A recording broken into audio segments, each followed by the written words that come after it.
Alright, hello everybody. Welcome to my little PAX recap video. Yes, because I am back from PAX West 2023, specifically in Seattle. I don't know why I put on the announcer voice there, but oh well, it works, I suppose. So yes, PAX West 2023, I've been very excited for it this year. Very excited, especially since stuff earlier this year has not been very nice, necessarily, you know, for the feelings, I suppose. So it was good to go on an actual, just normal, decent vacation for once, instead this year. So yeah, and also I personally, just a side note, I really like the style that PAX West went with this time, the IBM, like, 90s computer convention thing that they're going for with their aesthetic, where all the cards look like they've been busted up and used because they're all from the 90s and all that. PAX using that nice IBM font with a random polygonal object. Yeah. Just a little aesthetic choice that I like. I like it. But on to recapping PAX 2023 and what, you know, I find notable. Well, for one, it wasn't just PAX that was there. There was also Nintendo Live, but guess what? Unless you went out of your way to buy a combo deal of Nintendo Live and PAX, you could not go to both. Nintendo Live was its own separate convention in the Seattle Convention Center, which is now called the Arch because they built a second one. And Nintendo bought the entrance area to the convention center. So now the back part is PAX and the front is Nintendo. And so if you're trying to reach the PAX area because you didn't get Nintendo Live, you have to go the back way around up like 3 or 4 escalators in a little circle. It's very, very annoying, and now, as you'll be seeing on screen, they just erected a wall at the skywalk where there's normally a connection between the entrance area and the back area. But nope, can't do that anymore because they're two different conventions. Oh, and not to mention that Nintendo had the gall to buy out their own convention in the same convention center at the same time as PAX, but then also stick their own booth inside of PAX. They had a massive Pokemon trading card game booth inside the PAX area in the same building. Not even in the expo hall in the Summit, which is the main convention center down the street. They're more like a block, but still. No, they put it in the same building as Nintendo Live. I guess just to mock people? I don't know. They could have easily just stuck the Pokemon trading card game booth inside Nintendo Live, and I would assume that would have gone fine, but no, apparently not. So that aside, yeah, that's the Nintendo situation, but this also means that PAX has been split this year. PAX was split between that one part in the back of the Arch Convention Center and another part inside of the Summit, which is the brand new convention center that they finished building, I think, last year, roughly? And so now most of PAX takes place inside the Summit.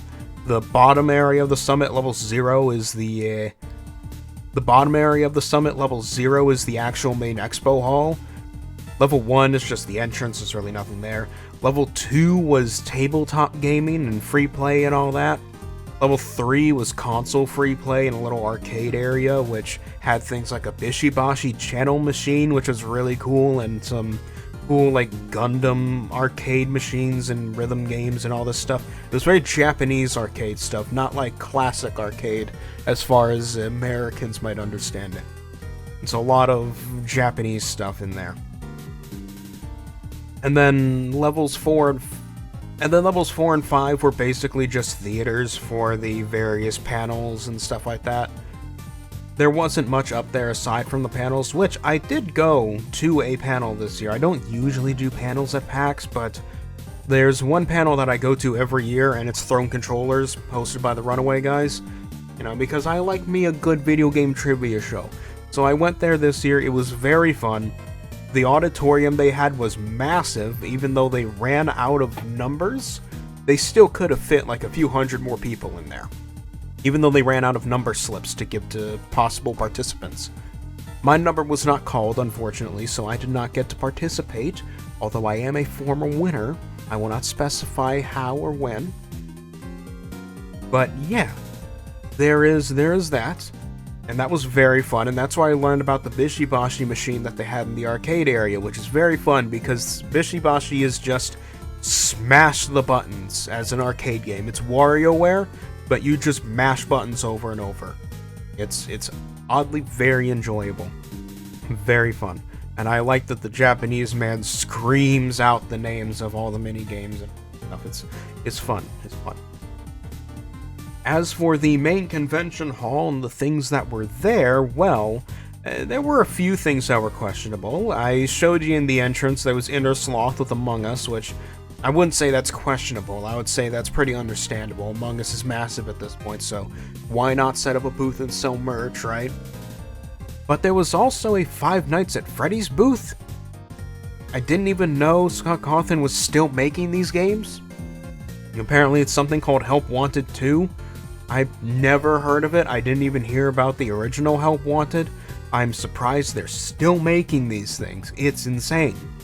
But yeah, they set up a whole little Freddy Fazbear's Pizzeria thing for people to go in and demo the game and get merch and things like that. I didn't go in there myself because I really, really don't care. I really don't care. But, you know, it was there.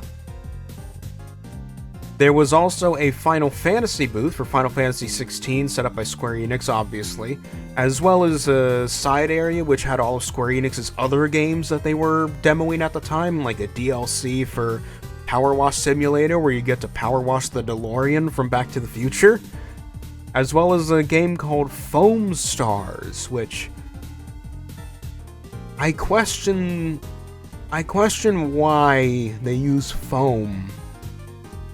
And I still stand by my thought that it is meant to be beer foam, just not ever mentioned explicitly to be beer foam, because the setting is like a Las Vegas style casino. The logo looks like something you'd slap on a fancy beer brand. The logo looks like something you'd slap on a fancy beer brand. One of the loading screens is a yellow liquid looking like it's filling a glass. You know, it all, to me, all signs point to it being beer foam and this being an alcoholic game. But I assume they wanted to keep that idea on the down low because they may or may not, they probably want kids to be playing this as well given the goofy art style, so yeah. They also had a really cool statue of Ifrit from Final Fantasy XVI that you can get a picture in front of. I just got a picture of it on its own. And also some food brands decided to show up. Like, a weirdly large amount of them. A weird number of them decided to show up. You had Cheez-Its, which had an arcade Cheez-It store thing with a Cheez-It lounge that had no chairs. Only, tall tables, and that's it. So there were just people sitting on the floor in the Cheez-It lounge. And also, only one of the arcade machines worked when I walked in there, and the arcade machines just play PUBG. So, yeah. DoorDash had a booth too, which I question why. Well, I don't necessarily question why DoorDash was there, it's just free promotion for them, but the fact that on the day I went down to line up and, get inside the moment the shutters opened, which was Saturday, the busiest day, obviously. The moment I was walking past them, because I was walking past to go play Rogue Trader, the new Owlcat game, which it seems good. I will report that. It seems pretty good. Pretty good. But, yeah. I was walking past to get to the Rogue Trader booth, and this is, again, right as the shutters had opened and people were pouring inside for the first time today. There was already a line outside the DoorDash booth. Why? Why was there a line outside the DoorDash booth? Why? All they did was sell merch. They weren't selling food or anything. No. DoorDash was just selling DoorDash t-shirts. Why are people so excited to get DoorDash t-shirts? I don't understand. It confuses me. I don't know. It's weird. What was the last one? Oh yeah, the last food brand I remember seeing in PAX this year was Idahoan. You know, the potato snack brand. Idahoan. They showed up. Yeah. They had a booth in the main expo hall, not like in the arch area where things were more in the back, right? No. In the main expo hall was DoorDash and Idahoan potato snacks. And they let you, like, get a free sample of their 2 new snacks, which were, like, shredded potatoes, either with ranch or cheese on them, and so you could get a picture of yourself sitting on a giant potato couch with a fork and knife. It was so stupid.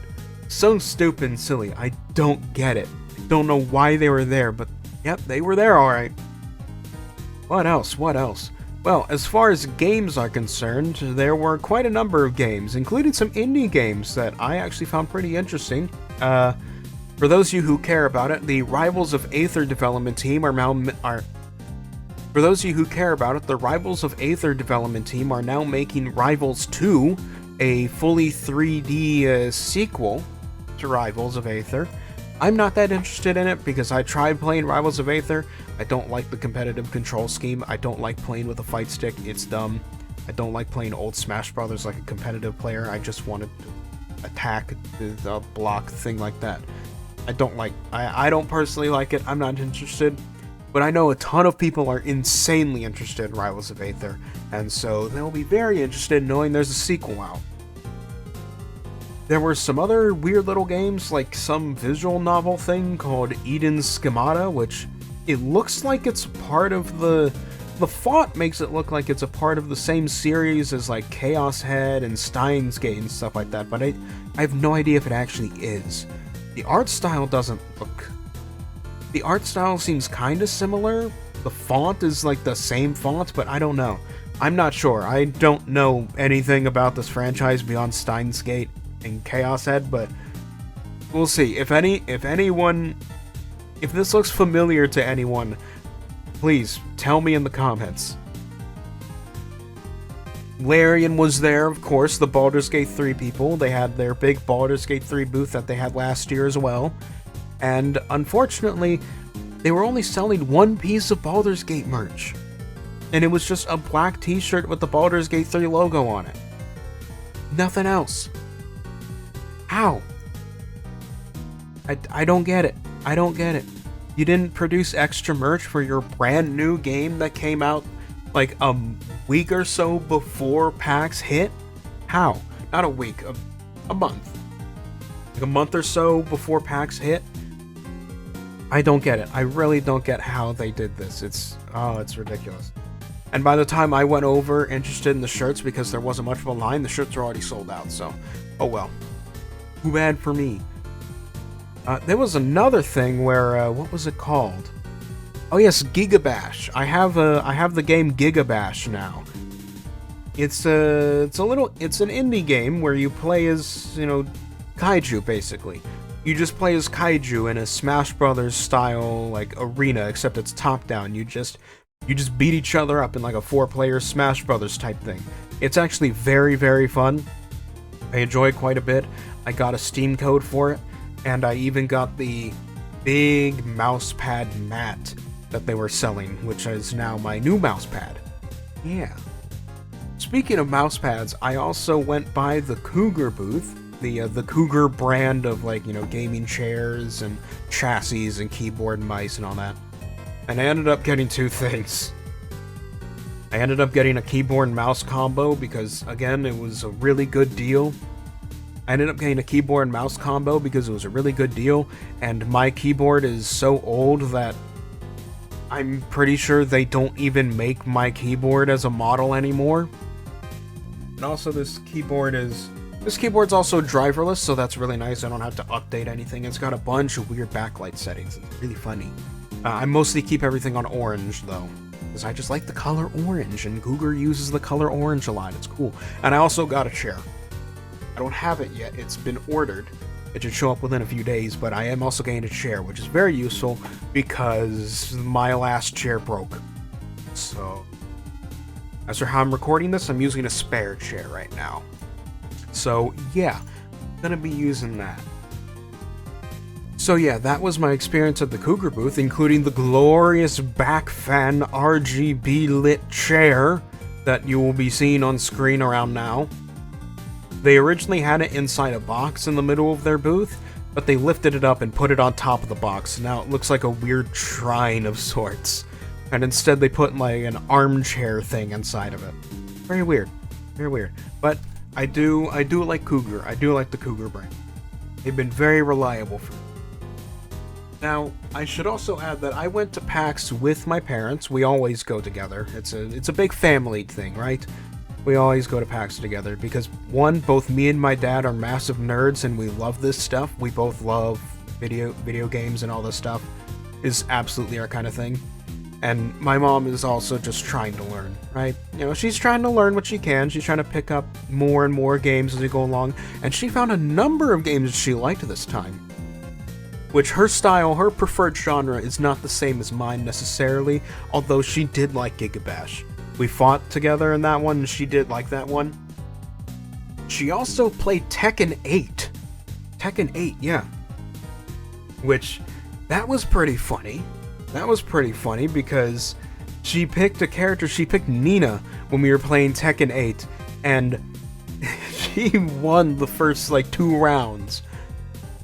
We got to it went 3-2 with an ultimate victory for me, but she figured out a combo that worked for her really well, and I was still trying to figure out how to play King again, even though I could have just picked Leroy because I'm actually kind of decent at Leroy since I played him in 7.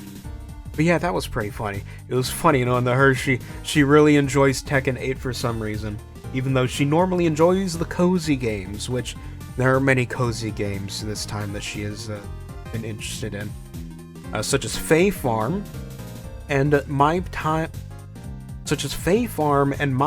at Sandrock, both of which are described by my mom as, and I quote, Animal Crossing, but shit happens. Take that what you will. Take that information and do with it what you will.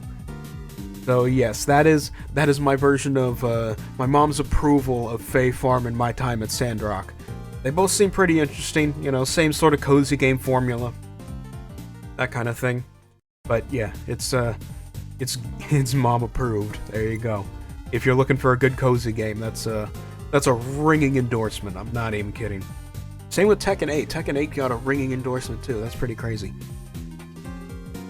On the subject of things that my parents also ended up finding, we found the Atari booth. And now the Atari booth is something special because they're not just reselling or, you know, making new games. No. Right now, there's a guy working with Atari who is remaking or has remade the Atari 2600 completely with modern hardware. He's created the Atari 2600 Plus, which some of you may have heard of, some of you may have not, but the conceit of the 2600 Plus is that unlike all the other mini consoles that are coming out right now, it is not an emulator. It is not an emulator. It's not just a plug-and-play emulation machine. No. It is an actual console that you have to plug in actual Atari cartridges into to play the games. It's just that the cartridges hold more than one game this time. And the guy's planning on making more cartridges for the game over time. He's basically reselling the Atari 2600 like it's the 70s all over again. And oh man, my dad lost his mind over it. He fanboyed over it like crazy because that's the thing he grew up with. He grew up with the Atari 2600. He even told the guy He even told the guy at the stand, who was like the lead developer behind it, that he was too poor to get the paddles. He only got the stick for the Atari. He loved it. He lost his mind over that. So that's definitely something to be on the lookout for, the Atari 2600 Plus. Not just because, you know, it's another classic console, but also because it's doing way more for game preservation than like the emulators are. Because again, those are just emulators. That's not original code. These are actual cartridges with games completely remade that you plug into a console and play. It does wonders for video game preservation to be able to remake games that are that old into modern cartridges. So yeah, there's that, which is very interesting. There were also a number of other indie games that I spotted along the way, such as something called Instruments of Destruction, which is a weird demolition game where you're trying to fend off a giant squid monster or something. I don't entirely understand. Ink Inside, which seems to be some sort of RPG for, I don't know, the Amori fanbase maybe? I'm not entirely sure. There was a normal demo and a combat demo, which I guess shows you that there's a ton of dialogue in this game. And finally, there was something called Pile Up, which I got to play, and it's a relaxing little turn-based builder, city builder in a weird way, but it's not a traditional city builder. It's a city builder in the sense that you're given just, you know, a little mountain, right? And you just plop down pieces in the and you plop down pieces and buildings around it. And then you build those on top of each other and put things on top of those over and over again. So you're trying to build like a functioning city society thing with all the resources they need, while at the same time having to build it entirely vertically like some cyberpunk megacity. It's an odd little thing, but I like it. I like it a lot. I think the game seems very relaxing, very calm. I like that it's turn-based. I love turn-based stuff. And I was talking to the guy at the booth after I had played it, and it turns out it was the development team Remoob, I'm not sure how you pronounce it. It's a team of Turkish high schoolers who developed this, which all the props to you. Absolutely, you made something really good here, Turkish high schoolers. The team at Remoob. I did look up your names. I have no idea how to pronounce them. I'm sorry. But you've made a very good game here. I think it's got a lot of potential. I'm definitely buying it after I finish recording this video. And I absolutely recommend anyone else try it out too. It's a very nice, very relaxing, odd little city builder that I enjoy quite a bit. But the guy I was talking to at the booth, he told me not just who they were, but he told me that for various reasons they couldn't actually come to PAX this year, so they were manning the booth for the students, which, you know, wonderful. It's great. They don't just get to lose out on all the promotion that PAX gives you, because they got some kind souls willing to help them man the booth in their stead. So all the more power to you guys. You've made a nice little indie game. I appreciate it. There were a number of other weird little things here and there. There were some Japanese streetwear brands. There was a brand called Comet Controller, which both me and my mom bought new controllers from. I got myself a fancy new Xbox One controller, and my mom got some Switch Joy-Cons that she very much likes. She very much enjoys those. And the lady at the booth is right next to the esports area. And those esports guys, oh good lord, the volume wasn't just turned up on the massive speakers, the bass was turned up. You get too close to that thing, you can feel your stomach vibrating. And this poor lady manning the Comet Controller booth, she is stuck right next to it. She told them to turn the volume down sometimes, and they did, and then slowly after like 5 minutes it would get turned back up. It's like, good lord. I was telling them that, like, you know, they should have put the esports guys somewhere else on like a higher floor in the summit and take the speedrunners and put them down there instead, because speedrunning, they commentate like it's golf. They commentate speedrunning like it's golf. That would have been perfect. You know, your occasional pipe loud moment followed by mostly just calm, collected speed running, right? That would have been a much better idea, but no, they gotta put in the big, exciting esports, competitive Valorant, whatever junk on the main floor, where you can barely hear yourself think when you get too close. It's very dumb. There was a lot of PAX merch that was there as well, obviously, big PAX merch booth. And the interesting thing about the PAX merch booth, I didn't know they were doing it until I got up there, but they were selling card sleeves and deck boxes, so I got myself some card sleeves. Yep, I got myself some PAX 2023 brand card sleeves. And I also got a book. Yes, a book written by Reggie Fils-Aimé. As far as I can tell, it's basically Reggie's autobiography. And the copies were all signed as well. They all had little stickers on them that were all signed by Reggie. Which, as I found out, that was the reason Reggie was there on Friday. He did a story time panel on Friday, like the day, an hour after the Expo Hall doors opened. And as far as I can tell, that he was talking about it for the sake of the book, because, yeah, the book was there, the PAX merch. So I'll have to get to reading that now, because I've read the Satoru Iwata book, and Satoru Iwata was like a friend and mentor to Reggie, so it only makes sense that I also read the Reggie book.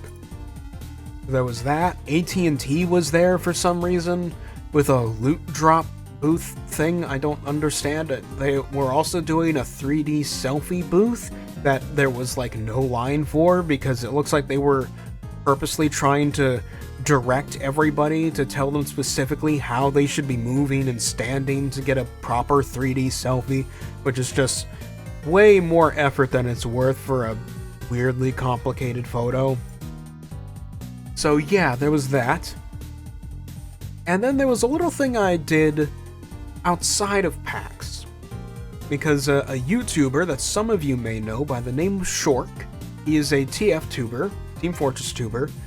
He hosted with the help of another group to gather the voice actors together to do a TF2 meet and greet in a nearby hotel. Not the same hotel, not the hotel that I stayed in, but in a different hotel, a nearby one that I have been in before, in which used to host PAX panels, but it just didn't this year. So right after Throne Controllers, I rushed my way down to the hotel. So right after Throne Controllers, I rushed my way down to that hotel to at least get the last hour of the meet and greet in. I got a nice print of the medic that looks like Mercy from Overwatch, and I got it signed by Robin Atkin Downs and John Patrick Lowry, who, great people to talk to. All of the voice actors are great people to talk to. They're great. They're all a wonderful little group of people. I was unable to get other people's signatures just because it was a very casual sort of meet and greet. People were just sort of, walking around, drinking, schmoozing, that kind of thing. It was very difficult to just, walk up and get a signature from someone like that. Because, they might be in the middle of a conversation or something, stuff like that. But most of the voice actors were there. Scout's voice actor was not there because I think he just doesn't want to be associated with TF2 anymore. Rick May couldn't be there, obviously, because he passed away. Rest in peace. And Grant Goodeve wasn't there as well, and I assume the reason for that is because Grant Goodeve is like an actual Hollywood-style celebrity, so it's a bit harder to get a hold of him, and he might also not even remember that he voiced the engineer in TF2, whereas all the others, they very much remember, and it's wonderful seeing the TF2 community still live on, like, even after over 15 years. TF2 came out in 2007. It's been over 15 years. And the community's still riding strong, and plenty of the voice actors are still here, hanging out, willing to interact with us and engage with the community. Gary Schwartz, not Grant Goodeve, no. Gary Schwartz, Ellen McLean, John Patrick Lowry, Robin Atkin Downs, Dennis Bateman, all great people. Great people. Dennis Bateman also wore like an actual fancy gray suit, which may or may not have been because he's the Spy's voice actor, so that's pretty fun. Shork also showed off outtakes from his newest video that he's filming. His Meet the Real Heavy video, where he's recreating Meet the Heavy with Gary Schwartz in person. And so we got to see some outtakes from that video that is not out yet as of recording this. passed by a bunch of other t-shirt vendors as well, such as a generic sort of gamer-themed t-shirt vendor that had a bunch of, like, joke shirts, you know, like Pokemon, but they're food brands, like Baja Blastoise, Charpado, Weepinbell, Chikorita, Long John Sylveon, Mountain Mew, stuff like that. You know, some of those, you know, weirdly generic things that they're not obscure, they're not just a logo, they have a weird sense of humor about them, right? Tabletop area was great. There was a massive tabletop free play area in the middle, surrounded by vendors. The vendors all had plenty of cool games on them. Zulu's Board Game Cafe, which is local to the Seattle area, was there, and I bought 2 more boxes of card sleeves as well as a deck box. I was disappointed, however, that as a Digimon player, the only actual product that Zulu's was selling was Magic and Pokemon product. They weren't even selling Yu-Gi-Oh stuff there. Not even Yu-Gi-Oh, let alone Digimon. So I got a bunch more card sleeves and a deck box, and no cards to put in them, unfortunately. So I'll just have to collect more. So yeah, tabletop thing was great. There are a bunch of cool board games and stuff there. I still assert that card games are the future of board games, not collectible card games, right? Not trading card games, but just board games that don't use an actual board, where you just form the board with things like cards and stuff like that. That's what I'm thinking. That seems to be the future of board games right now, because it's just easier to carry along with you, the cards, and the cards help you just build whatever board you want or need, or your table size, or whatever kind of game mode you're feeling like, right? So there's a lot of that. It was great. Wormwood was there again, which, man, their tables are great. Like, they're great dining tables and gaming tables, but unfortunately, they're like $10,000. It's insane. So, you know, that's not happening. Bunch of other tabletop stuff here and there. Not much that I really looked into. But, you know, it was cool. It was cool to see. I played a little bit of Digimon while I was there. It was nice. There were a few other big booths there. I mentioned the Rogue Trader one. Path of Exile 2 was there, which I had intended to play, but I just didn't get around to it, unfortunately. I think by the time I was intending to play it, I was also getting really hungry at those times, so we ended up just leaving to go eat instead, and then I just promptly forgot about it. Really shows how invested I am in Path of Exile, huh? There were other things, like the Invincible was there, which I have on my wish list. Vampire the Masquerade had a booth, which was really just telling you about the actual tabletop RPG instead of the Vampire the Masquerade 2 that has been stuck in development hell. Although there were people that, like, massively cheered when someone publicly announced the news that, oh hey, someone acquired Vampire the Masquerade, the game is still in development. We're probably not going to see it for a very, very long time. Very long time. It's been stuck in development for ages. I'm not sure if we're ever going to see it outright. There was a giant Pikachu as well. I don't know, I just feel the need to mention it because it's very big and imposing. Ah, yes, right outside the booth was the Monster Hunter booth, which wasn't actually for like a Monster Hunter game, it was for Monster Hunter Now, which is another mobile game made by Niantic. You know, the same guys that did Pokemon Go. And they did a little thing where if you pre-registered to have the game installed on your phone when it comes out, they gave you a little pin with the logo on it, and I like collecting the pins, so I did that. I'm not sure if I'll actually play the game much, though, because it's Niantic. It's basically just Pokemon Go. I don't know. But, aside from all of that, I think those are the most notable parts of PAX 2023 that I can remember at the moment. I'll be interspersing images and footage of me walking around, looking at things, recording stuff during the video itself, so you'll also get to see additional things that I may have not mentioned here directly. But yeah, that was PAX 2023. PAX West 2023. PAX Prime 2023. It's PAX Prime, not West. This is the original PAX, so just proper naming, people.